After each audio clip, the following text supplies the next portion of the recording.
नमस्कार, मी राहुल शिंपले। श्रीमंत आणि कर्जबुडव्या उद्योगपत्यांचा गरीब भारत असं वर्णन करायला आता वावगं ठरणार नाहीये।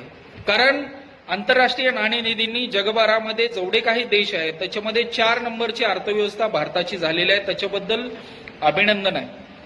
नीती आयोगाचे मुख्य कार्यकारी अधिकारी Subrahmanyam sir, BVR Subrahmanyam sir यांनी असं सांगितलं की भारत देशाचं जे सकल उत्पन्न आहे, एकूण सकल उत्पन्न, ते जगभराच्या एकूण उत्पन्नापैकी 4थ्या नंबरवरती आपण आता गेलेलो आहे। अभिनंदन आहे, त्याच्याबद्दल कसलंही दुमत नाहीये। परंतु जे सकल उत्पन्न आहे त्याचे आकडे असे आहेत, अमेरिकेचं जे एकूण सकल उत्पन्न आहे, एकूण सकल उत्पन्न देशाचं, ते $31 ट्रिलियन आहे। चायनाचं $19 ट्रिलियन आहे। त्याच्यानंतर येतो जर्मनी, ते $5 ट्रिलियन आहे आणि जपान आणि भारत हे 4.20 ट्रिलियन आहे।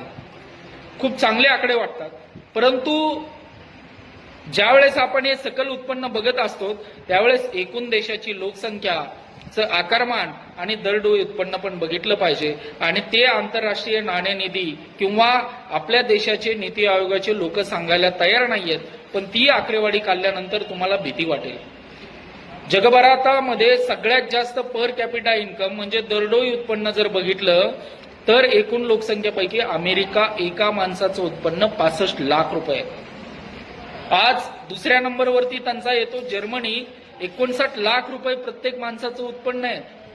आपण जर आपल्या जवळचा देश बघितला गेला चायना, 13 लाख रुपये प्रत्येक माणसाचं उत्पन्न आहे। मग तुम्हाला वाटलं असेल की बाबा अमेरिकेचं 65 लाख आहे म्हणजे चायना तर थोडा आपला पुढीच आहे, 13 लाख म्हणजे आपल्या देशातलं प्रत्येक माणसाचं उत्पन्न 10 लाख रुपये तरी असलं पाहिजे, 7 लाख रुपये तरी असलं पाहिजे, 5 लाख रुपये तरी असलं पाहिजे। परंतु याच्यापैकी कुठलाही आकडा नाहीये, सांगायला दुःख वाटतं।